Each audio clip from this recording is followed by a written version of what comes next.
Missions exists because worship doesn't. If everyone were a worshiper of the one true God, then there wouldn't be a need for missions. We want to see people come to know God and worship Him. Hey, it's Caroline Cook, and we are at Pillar Church in Washington, D.C. Hi, we're at King's Church, and we are ready to join them for worship. Looking forward to worshiping with church planner Jared Huntley. King's Church, D.C., worshiping. We are just getting ready to worship here. We're at King's Church in Washington, D.C. The church plant is growing a lot, and we're so excited to worship.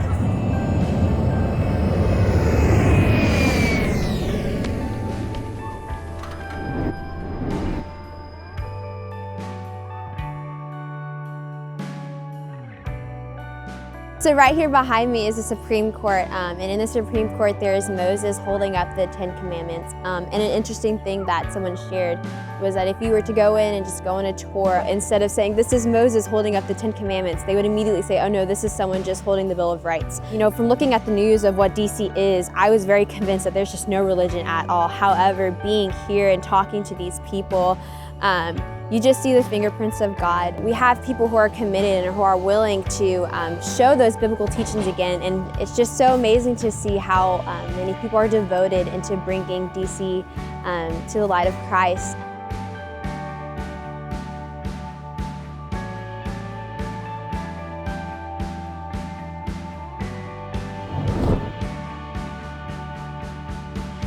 The church that we're partnering with this week is called King's Church. They've been worshiping at a school, so they've had to set a lot of stuff up in an elementary school gymnasium. And so something that they've been praying about is a new home for their church to be able to host Sunday mornings. We had a stop on our prayer walk at Second Baptist Church, which is a church that they're looking to lease the sanctuary at to get to host their services.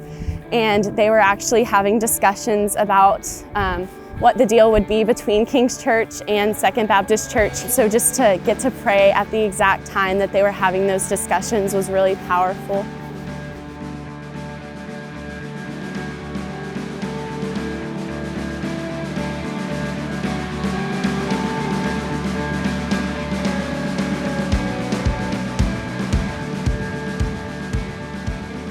The purpose of me coming on this trip was to really find the ability to talk to people. One of the things that Jesus called us to do was to go talk to the people, right? Go spread the message, and I can't do that if I have anxiety or I'm scared to talk to people. What I've learned is that if I put my faith in Christ, no matter how many rejections I get, if I can get one person, I'm doing His work. But some of these strangers are looking for something. They need something.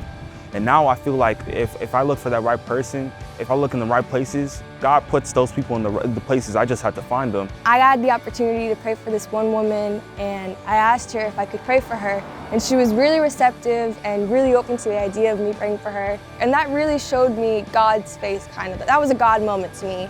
I really want Jesus to work through her life, not just in her physical needs with her family, but also in her spiritual needs. And I'm still gonna continue to pray for her. I'm so glad I've gone on this trip. I'm so glad that I've been able to put these things in practice, and I'm able to go back to Houston, right, and go back to my city or my school and be able to do the same things. I'm gonna be going off to college soon, and I've been praying on this trip that I can get grounded in my faith and really see God and learn to be on mission here and at home through evangelism. And so I'm really thankful that God's given me that opportunity.